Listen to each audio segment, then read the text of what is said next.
بسم اللہ الرحمن الرحیم۔ السلام علیکم۔ میری 7 بہنوں میں سب سے گوری تھی، باقی سب کالی تھیں۔ رشتہ آتا اماں مجھے دکھا کر میری باقی بہنوں کی شادی کروا دیتی۔ اس کھیل سے تنگ آ کر اگلی بار جب رشتہ آیا تو اپنی ہونے والی ساس کو سب کچھ بتا دیا۔ انہوں نے مجھے ریشمی جوڑا دیا اور کہا شادی والے دن پہن لینا۔ بہن کی ساس زبردستی مجھے اپنے ساتھ لے گئی اور ایک کمرے میں بٹھا کر بولی تیرا شوہر یہاں آئے گا۔ میں ڈر سے کانپ رہی تھی کیونکہ شادی میری بہن کی ہوئی تھی، نکاح بھی اسی کا ہوا تھا، تو بہن کی ساس مجھے کیوں لائی تھی؟ ڈرتے ڈرتے میری آنکھ لگ گئی، لیکن جو ہی رات کے 2 بجے تو میں دلہن کے لباس میں ملبوس تھی۔ مجھے ایک چھوٹے سے کمرے میں یہ کہہ کر بٹھایا گیا تھا کہ تمہارا دولہا آئے گا۔ میں سوچ رہی تھی میرا دولہا کیسے آ سکتا ہے، مجھے اس کمرے میں کیوں بٹھایا گیا تھا؟ میں بہت ڈری ہوئی تھی۔ دراصل میرا نکاح ہی نہیں ہوا تھا، یہ بات صرف میں جانتی تھی کہ میرا نکاح نہیں ہوا۔ دولہے کا بھی سوال پیدا نہیں ہوتا تھا۔ میں نہیں جانتی تھی کہ لڑکے کو معلوم ہے یا نہیں کہ اس کا میرے ساتھ نکاح ہوا ہے یا نہیں۔ بس سوچ رہی تھی کہ کمرے میں کوئی نہ آئے، کیونکہ یہاں سے باہر نکلنے کا کوئی راستہ بھی نہیں تھا۔ مجھے یہاں قید کر دیا گیا تھا۔ غلطی کسی اور کی نہیں بلکہ میری اپنی تھی۔ مجھے ہی شادی کرنے کی بہت جلدی تھی، بہت شوق تھا، جبکہ میری شادی کی باری بھی نہیں تھی۔ میں نے دھوکے سے یہ سب کروایا اور اب شاید میرے ساتھ دھوکا ہونے لگا تھا۔ اچانک دروازے کے لاک میں ہلچل ہوئی۔ میں بری طرح ڈر کے تھر تھر کانپنے لگی، سوچنے لگی کہ اندر کون داخل ہوگا۔ میں یہاں سے نکلنے کی کوشش کر رہی تھی، لیکن مجھے کوئی بھی راستہ نظر نہیں آ رہا تھا۔ ایک چھوٹی سی کھڑکی اور دروازے کے علاوہ نکلنے کا کوئی راستہ نہیں تھا، لیکن اس چھوٹی سی کھڑکی سے میں نہیں نکل سکتی تھی۔ بالآخر دروازہ کھل گیا۔ باہر جو کھڑا تھا وہ نظر نہیں آ رہا تھا۔ میں پریشان ہو گئی، سوچا کہ اس دروازے سے نکل کر باہر بھاگ جاتی ہوں، لیکن جیسے ہی بھاگنے کے لیے آگے بڑھی تو میرے قدم رک گئے، کیونکہ جو شخص اندر آیا اس کو دیکھ کر قدموں تلے سے زمین نکل گئی تھی۔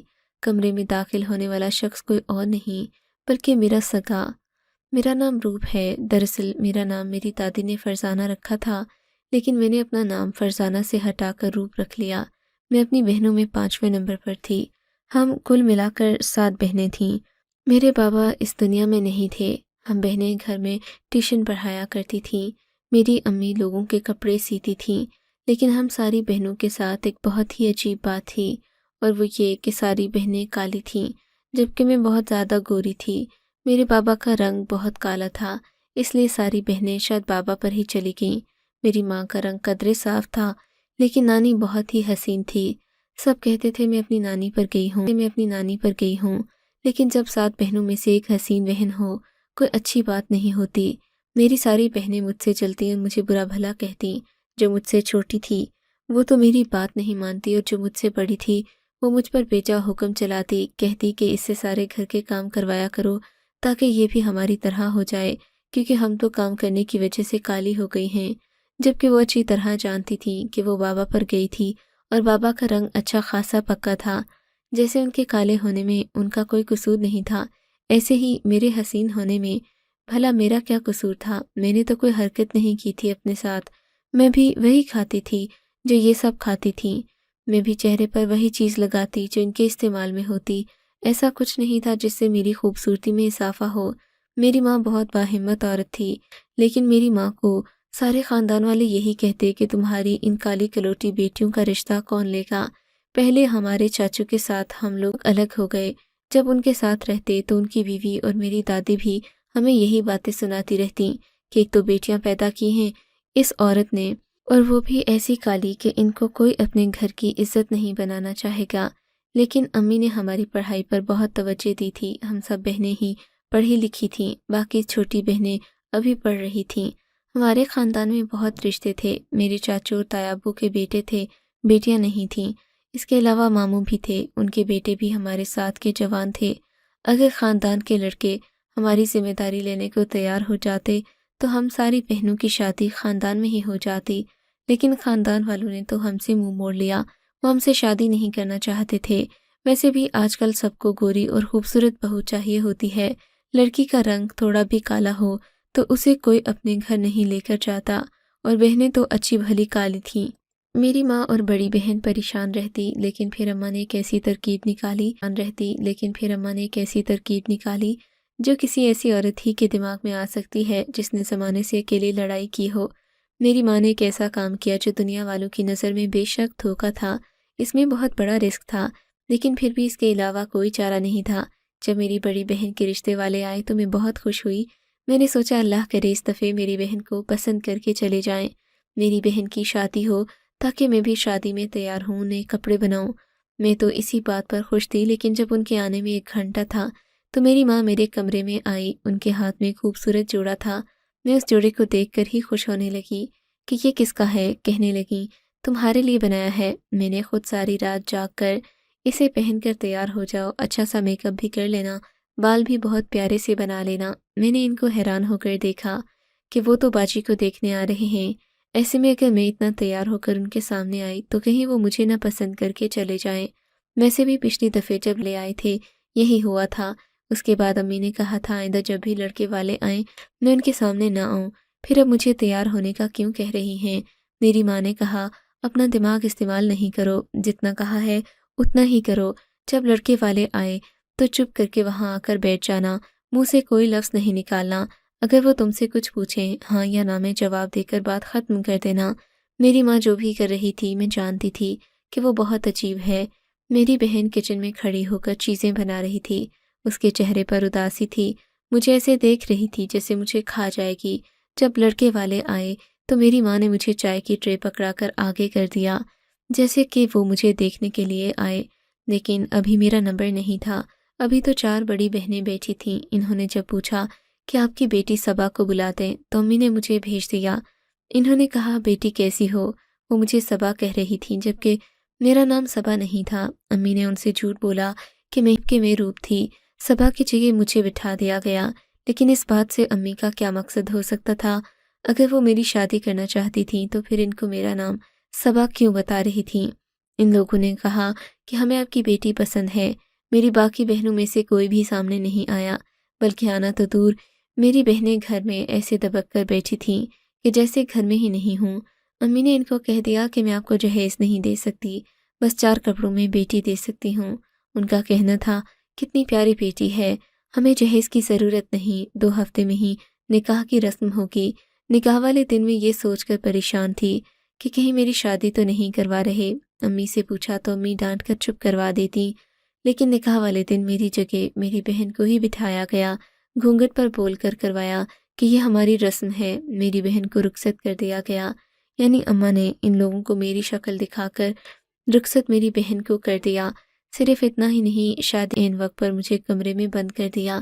میں اپنی بہن کی شادی بھی نہ دیکھ سکی۔ میرے جتنے بھی ارمان تھے وہ سارے تو ایک طرف۔ میں یہ سوچ رہی تھی کہ امی نے یہ کیا کیا، لیکن جب سے بہن کو رخصت کیا تھا امی جائے نماز پر ہی پڑی تھیں، اللہ سے دعائیں مانگ رہی تھیں۔ میں بھی سوچ رہی تھی کہ ابھی دروازے پر دستک ہوگی، کوئی آ کر کہے گا کہ آپ نے ہمارے ساتھ کیا کر دیا، لیکن ایسا کچھ نہ ہوا۔ اگلے دن وہ لوگ ہمارے گھر آئے، سب کچھ بتایا اور بہت واویلا مچایا۔ ان لوگوں نے بہت باتیں سنائی۔ امی نے کہا میری وہ بیٹی عین وقت پر بھاگ گئی تھی، اسی لیے مجھے آپ کی اور اپنی عزت بچانے کے لیے قدم اٹھانا پڑا، کیونکہ آپ لوگوں کی بھی اس میں عزت جاتی اور ہمارا بھی کچھ نہ بچتا۔ میرا گھر بیٹیوں سے بھرا پڑا ہے، میں کیا کرتی؟ وہ پہلے تو بہت غصہ ہو رہے تھے، لیکن اب کیا کر سکتے تھے، کیونکہ دولہے کو بھی پتہ نہیں چلا تھا کہ اس کی بیوی میں نہیں بلکہ کوئی اور ہے۔ ان لوگوں نے ہم سے سارے رشتے توڑ دیے۔ میری بڑی بہن بہت پریشان تھی۔ امی نے اسے کہا رشتے نہیں ٹوٹتے، کچھ ہی دنوں کے بعد یا زیادہ سے زیادہ کچھ مہینوں بعد سب ٹھیک ہو جائے گا، ابھی تم یہ سب برداشت کر لو۔ میری بہن کی شادی ہو گئی، وہ اپنے گھر کی ہو گئی، اس کو کتنی باتیں سننا پڑتی ہوں گی۔ جو کچھ بھی ہوا، جیسے بھی ہوا، امی کا کہنا تھا کم سے کم اس کی شادی تو ہو گئی۔ پتہ نہیں کس حوالے سے اور کس طرح سے وہ ایسا سوچ رہی تھی۔ مجھے بھی بدنام کروایا اور مشہور کر دیا کہ میں بھاگ گئی تھی۔ پھر ہم لوگوں نے وہ محلہ چھوڑ دیا کیونکہ ہمارا گھر تو ویسے بھی کرائے کا تھا۔ اس طرح پھر میری امی نے مجھے دکھا کر میری دوسرے نمبر والی بہن کی شادی کروائی، تیسرے نمبر والی بہن کی بھی۔ لیکن اب میں اس کھیل سے تنگ آ گئی تھی۔ میری ماں میرا رنگ روپ استعمال کر کے، میری ذات، میری شخصیت کو استعمال کر کے مجھے بدنام کر کے اپنی بیٹیوں کے رشتے کروا رہی تھی، اور پھر ایسی شادیوں میں بیٹیاں کیسے خوش رہیں گی؟ ساری زندگی تو ان کو تانے دیے جائیں گے۔ میری تیسرے نمبر والی بہن کو رخصت کرنے کے بعد اب میرے چوتھے نمبر والی بہن کی باری تھی۔ امی سے پھر سے یہی کھیل کھیلنا تھا، اس لیے انہوں نے محلہ بھی چھوڑ دیا۔ وہ باقی بہنوں سے رابطے میں رہتی تھی، لیکن ان کے گھر آتی جاتی بھی نہیں تھی۔ میری بڑی بہن کے ہاں تو امید بھی تھی۔ ڈاکٹر نے کہا اس کے ہاں بیٹا پیدا ہونے والا ہے۔ میری امی کا کہنا تھا کہ ان کا وارث پیدا کرے گی تو پھر وہ تمہاری عزت ضرور کریں گے، اس لیے تم پریشان مت ہونا۔ ہو سکتا ہے کسی حد تک یہ بات ٹھیک تھی، لیکن اس طرح سے کئی شادیوں میں بہت فرق ہوتا ہے۔ میرے چوتھے نمبر والی بہن کو میں نے سمجھایا اب تمہاری باری ہے، پھر سے یہی کھیل کھیلا جائے گا۔ تمہیں امی کو منع کر دینا چاہیے، نہیں تو تمہاری بھی زندگی باقی بہنوں جیسی ہو جائے گی۔ اس نے کہا میں پاگل ہوں جو منع کر دوں؟ میرا دماغ خراب نہیں ہے، میں جان بوجھ کر اپنی قسمت خراب کر لوں۔ بڑی آپی کی عمر 36 سال ہو گئی تھی، تب کہیں جا کر وہ گئی ہے۔ اس سب میں بھی تو اتنا وقت لگ رہا ہے۔ اللہ اللہ کر کے میری باری آئی ہے۔ میں 28 پر جا رہی ہوں۔ تمہیں خود نہیں پتا کہ تم 24 سال کی ہو گئی ہو۔ اب تم 18-19 سال کی لڑکی نہیں ہو جس کو تم تماشا کہہ رہی ہو۔ 2-3-4 سالوں سے چل رہا ہے، دیکھو وقت کتنی جلدی گزر جاتا ہے، پتہ بھی نہیں چلتا۔ امی کو بالکل منع نہیں کروں گی کیونکہ میری شادی کی عمر ہو گئی ہے۔ مجھے میری بہن نے کہا تم پریشان کیوں ہوتی ہو، میرے بعد تو تمہاری اپنی باری ہے۔ باقی دونوں بہنیں تو ابھی چھوٹی ہیں، وہ تو اسکول پڑھ رہی ہیں۔ بس میری شادی تک تمہیں یہ کھیل کھیلنا ہوگا، اس کے بعد تمہاری بھی شادی ہو جائے گی اور سب ٹھیک ہوگا۔ میری بہن یہ بات نہیں سمجھتی تھی کہ بھلا اب مجھ سے کس نے شادی کرنی تھی۔ مجھے تو لوگ ایسی لڑکی سمجھتے جو شادی والے دن اپنے ماں باپ کا منہ کالا کر کے بھاگ گئی تھی۔ کہیں نہ کہیں سے کوئی رشتہ رابطہ نکل آتا تو پھر میرا کیا بنتا؟ لوگوں نے مجھے ہی بد کردار کہنا تھا۔ میری ماں نے مجھے داؤ پر لگا دیا، لیکن اس بار میں نے سوچ لیا مجھے کیا کرنا ہے۔ اس دفعہ میری بہن کے لیے امی نے پہلے سے ہی گھر چھوڑ دیا، محلہ بھی بدل لیا، اور یہاں پر میری ماں نے بہت ہی کم عرصے میں کچھ لوگوں سے مراسم بھی بنا لیے۔ جب بھی ان سے ملنے کے لیے جاتی تو مجھے ساتھ لے جاتی۔ کرتے کراتے گھر میں رشتے آنے لگے۔ لڑکے کی ماں بہت پڑھی لکھی عورت معلوم ہوتی کیونکہ وہ ایک گورنمنٹ ہائی اسکول میں ٹیچر تھی۔ مجھے لگا اس سے بہتر ہوگا کیونکہ وہ پڑھی لکھی ہے تو شاید کسی حد تک میری بات سمجھ جائے۔ میں نے سوچا اس دفعہ لڑکے کی ماں کو پہلے ہی بتا دوں گی کہ ان کے ساتھ کیا ہونے والا ہے۔ اس طرح سے شاید میری چوتھی بہن کا گھر بھی برباد ہوتا اور میری ماں کا بھی۔ میری ماں کی بہت بے عزتی ہو جاتی، لیکن اب میں اس کھیل کا حصہ نہیں بن سکتی تھی۔ میرا دم گھٹنے لگا تھا۔ جیسے باقی سب بیٹیاں تھیں، کیا میں ان کی بیٹی نہیں تھی؟ میں نے کون سا جرم کیا تھا جو میرے ساتھ اس طرح کا سلوک کر رہی تھی؟ ان کو کوئی حق نہیں تھا کہ وہ مجھے کسی چیز کی طرح استعمال کرتی۔ اس بار بھی امی نے مجھے تیار کر کے رشتے والوں کے سامنے بٹھا دیا۔ میرا نام عظمیٰ بتایا، چوتھے نمبر والی بہن کا نام تھا۔ جب مجھے لڑکے کی ماں نے اپنے پاس آ کر بیٹھنے کو کہا، میں نے ان کے ہاتھ میں کاغذ پکڑا دیا۔ ان سے کہا کسی کو بتائیے گا مت، میں نے آپ کے ہاتھ میں کچھ پکڑایا ہے، میں بہت بڑی مصیبت میں ہوں۔ اس میں لکھا تھا کہ جب آپ اکیلی ہوں کال پر بات کریں۔ میں نے اس پر اپنا نمبر لکھ دیا۔ رات میں ان کی کال کا انتظار کر رہی تھی، ان کی کال آ گئی۔ میں نے کال پر سب کچھ بتا دیا۔ میں نے کہا آپ کو میری شکل دکھائی جائے گی، لیکن آپ کے بیٹے کی شادی میری بڑی بہن سے کروائی جائے گی۔ کہا جائے گا کہ میں شادی کی رات بھاگ گئی ہوں، اس لیے انہوں نے یہ سب کیا ہے۔ میں نے ان کو عظمیٰ کی تصویر بھی دکھائی۔ ان کا کہنا تھا نہیں، ہمیں ہمارے بیٹے کے لیے اس طرح کی لڑکی تو بالکل بھی نہیں چاہیے۔ میں تمہیں پسند کر کے گئی ہوں۔ میں نے ان سے کہا آپ انکار کر دیں۔ انہوں نے کہا انکار کرنے سے حل نہیں ہوگا، تمہاری ماں پھر سے کوئی اور گھر دیکھ لے گی۔ اب جیسا میں کہتی ہوں تم ویسا ہی کرنا اور مجھ پر یقین کرو۔ میں خود غرض ہو گئی اور سوچنے لگی یہ بالکل ٹھیک ہے، میں شادی کر کے ان لوگوں کے ساتھ کہیں چلی جاؤں گی، دوبارہ اپنی ماں کو اپنی شکل نہیں دکھاؤں گی کیونکہ انہوں نے میرے ساتھ اچھا نہیں کیا تھا۔ اگر میں یہاں پر رہ جاتی تو وہ پھر سے مجھے استعمال کرتی اور اپنی بہنوں کی شادیاں کروانے کا کوئی ٹکٹ نہیں تھی میں۔ میری ماں اگر مجھے استعمال کر رہی تھی تو بھی کسی حد تک بات سمجھ نہیں آتی تھی کہ مجبور تھی، لیکن وہ تو مجھے بدنام کر رہی تھی کہ یہ شادی کی رات بھاگ جاتی ہے، وہ بھی اپنے کسی عاشق کے ساتھ۔ اس عورت نے مجھے ایک جوڑا دیا اور کہا شادی والے دن تم یہ جوڑا پہن لینا جس سے میں تمہیں پہچان سکوں اور میں تمہیں لے جاؤں گی۔ وہ لال رنگ کا جوڑا تھا۔ میں نے کہہ دیا کہ ٹھیک ہے ایسا ہی ہوگا، لیکن شادی والے دن میرے ساتھ بہت ہی عجیب حرکت ہوئی۔ شادی اس طرح ہوئی تھی، سب کچھ ویسا ہی تھا، ساری تیاریاں بھی ہوئیں، لیکن جب میری بہن کی شادی ہوتی تو میری ماں مجھے قید کر دیا کرتی۔ اس دفعہ میں نے پہلے ہی ایک طریقہ نکالا تھا، پہلے ہی بھاگ جانے کا ایک راستہ کھلا چھوڑا تھا، کپڑے پہن کر تیار ہونا تھا۔ میں وہی جوڑا پہن کر دلہن بن گئی اور کسی طرح دلہن کی جگہ پر جا کر بیٹھنے کی کوشش میں تھی کہ یہ دیکھ کر میری جان نکل گئی کہ بالکل میرے جیسا جوڑا میری بہن عظمیٰ نے بھی پہن رکھا تھا۔ وہ بھی دلہن کی جگہ ہی بیٹھی تھی جو میری ساس بننے والی تھیں۔ مجھے زبردستی اپنے ساتھ ایک جگہ لے گئیں، بولیں یہاں پر تمہارا دولہا آ جائے گا، پھر تم کو یہیں سے رخصت کروائیں گے، لیکن تب تک تمہیں یہیں پر بیٹھنا ہوگا کیونکہ مجھے کچھ معاملات ٹھیک کرنے ہیں۔ تمہاری ماں کو بھی پتہ نہیں چلنا چاہیے کہ تم اس جگہ پر ہو۔ لیکن میں آنٹی سے ایک بات کرنا چاہ رہی تھی جو وہ نہیں سن رہی تھی، اور وہ بات یہ کہ میرا نکاح نہیں ہوا تھا کیونکہ میں دلہن کی جگہ تک پہنچ نہیں پائی تھی۔ شادی میں 2 دلہن ہونے کی وجہ سے انہوں نے مجھے اپنے جوڑے سے پہچان تو لیا، لیکن میں دلہن کی جگہ تک نہیں پہنچ سکی۔ میرا ان کے بیٹے سے نکاح نہیں ہوا تھا، پھر کیسے وہ مجھے ایک کمرے میں بند کر سکتی تھی کہ یہاں تمہارا دولہا آئے گا؟ وہ میرا دولہا نہیں تھا۔ میں نہ جانے کتنے گھنٹوں پر بند تھی، پھر مجھے وقت گزرنے کا اندازہ نہیں ہوا۔ اس طرح لگ رہا تھا کہ وقت بہت گزر گیا ہے۔ کمرے میں کوئی گھڑی نہیں تھی، میرے پاس میرا فون بھی نہیں تھا۔ اگر مجھے باہر سے کسی تھوڑے بہت شور کی آواز آتی تو میں پریشان ہو جاتی کہ یہ آواز کہاں سے آ رہی ہے اور کس کی ہے۔ اس کمرے میں بیٹھنے کے لیے صرف ایک چھوٹا سا سنگل بینچ ہی پڑا تھا جس پر میں بیٹھی ہوئی تھی۔ بیٹھے بٹھائے جانے کب میری آنکھ لگ گئی مجھے پتہ نہیں چلا۔ رات کے شاید 2 یا 2:30 بجے کا وقت تھا جب دروازہ کھلا۔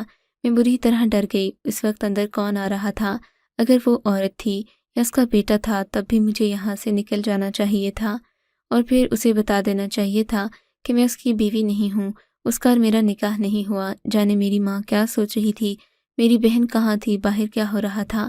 ویسے تو شادی پر مجھے قید کر دیا جاتا، لیکن اس دفعے میں بہت ٹینشن میں تھی۔ کمرے میں روشنی بہت کم تھی، باہر سے کوئی وجود آ کر کھڑا ہوا تو مجھے اس کا چہرہ دکھائی نہیں دے رہا تھا۔ پھر اس نے اپنے ہی فون کی لائٹ آن کی تو میں یہ دیکھ کر حیران رہ گئی کیونکہ وہ کوئی اور نہیں بلکہ میری اپنی ماں تھی۔ میری ماں نے مجھے ایک تھپڑ رسید کیا۔ میں بری طرح حیران رہ گئی۔ مجھے جھٹکتے ہوئے بولی، تو نے مجھے کیا بیوقوف سمجھ لیا تھا؟ بیوقوف لڑکی، تم اس عورت کے ساتھ مل کر ہم سب کو دھوکہ دے کر بھاگ جانے والی تھی۔ تیری اتنی جرأت اور تیرے اوپر میرے اتنے احسانات ہیں کہ تجھے 2 گھنٹے لگ جائیں گے وہ احسانات گنتے گنتے۔ جب تیری ماں تجھے پھینک کر چلی گئی تھی، میری ماں کے منہ سے یہ لفظ نکل گئے، وہ میری اپنی ماں نہیں تھی۔ اس نے کہا اس کے شوہر کا میری ماں کے ساتھ چل رہا تھا اور مجھے پیدا کرتے ہوئے میری ماں اس دنیا سے چلی گئی۔ تب اس نے مجھے اٹھا لیا انسانیت کے ناطے۔ میں اتنی حسین تھی، باقی بہنوں جیسی نہ لگتی، تبھی اس نے مجھے استعمال کیا، ورنہ کون ماں اپنی بیٹی کے ساتھ ایسا کرے گی؟ میرا عورت کے ساتھ بنایا گیا پلان کامیاب نہیں ہوا۔ اس کے بیٹے کے ساتھ میری بہن کا نکاح ہو چکا تھا۔ وہ لوگ الگ سر پیٹ رہے تھے، ادھر اماں مجھے باتیں سنا رہی تھیں۔ یوں کہو میری سوتیلی ماں۔ اس نے کہا آج کے بعد گھر سے کہیں نکلے گی تو میں تجھے ٹھیک کروں گی۔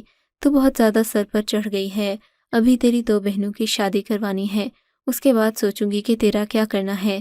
بہت تماشا بنا اور تماشا ختم ہو گیا۔ یہی تو اس دنیا کی بات ہے، بڑے سے بڑا دکھ ہو، بڑے سے بڑی مصیبت ہو، برے سے برا وقت کیوں نہ ہو، لیکن سب ختم ہو جاتا ہے۔ میں نے سوچا کہ اپنی سوتیلی ماں کے ہاتھوں میں مزید استعمال نہیں ہو سکتی۔ مجھے بہت دکھ ہو رہا تھا۔ جس کو آج تک اپنی ماں سمجھا وہ میری ماں نہیں تھی، جن کو اپنی بہنیں سمجھتی رہی وہ میری بہنیں نہیں تھیں۔ میں نے گھر چھوڑنے کا فیصلہ کر لیا، گھر چھوڑ کر دارالامان چلی گئی۔ اس کے بعد بڑی بہن سے رابطہ ہوا، میں نے سب کچھ بتا دیا۔ وہ بھی اپنے گھر میں خوش نہیں تھی، میری باقی بہنیں بھی خوش نہیں تھیں۔ اماں نے جس طرح بھی ان کی شادیاں کیں وہ اپنے گھر میں مطمئن نہ تھیں، ان کو دن رات تانے سننا پڑتے۔ میں دارالامان میں ہی ہوں، یہیں پر رہتی ہوں، میرا اس دنیا میں کوئی نہیں۔ یہ جگہ میرے لیے بالکل ٹھیک ہے۔ میری بہنوں سے کبھی کبھار بات ہو جاتی ہے، لیکن میں اپنی ماں سے بات نہیں کرنا چاہتی۔ پتہ نہیں یہاں میرا کیا مستقبل ہے، لیکن میں لوگوں کو دھوکہ دینے کے لیے آلائے کار نہیں بن سکتی۔ آپ کو اگر یہ کہانی اچھی لگی ہے تو اس ویڈیو کو لائک کیجیے اور اس طرح کی مزید کہانیاں سننے کے لیے ہمارے چینل کو ضرور سبسکرائب کیجیے۔ کہانی سننے کا شکریہ۔ آپ سے ملاقات ہوگی اگلی ویڈیو میں، تب تک کے لیے اللہ حافظ۔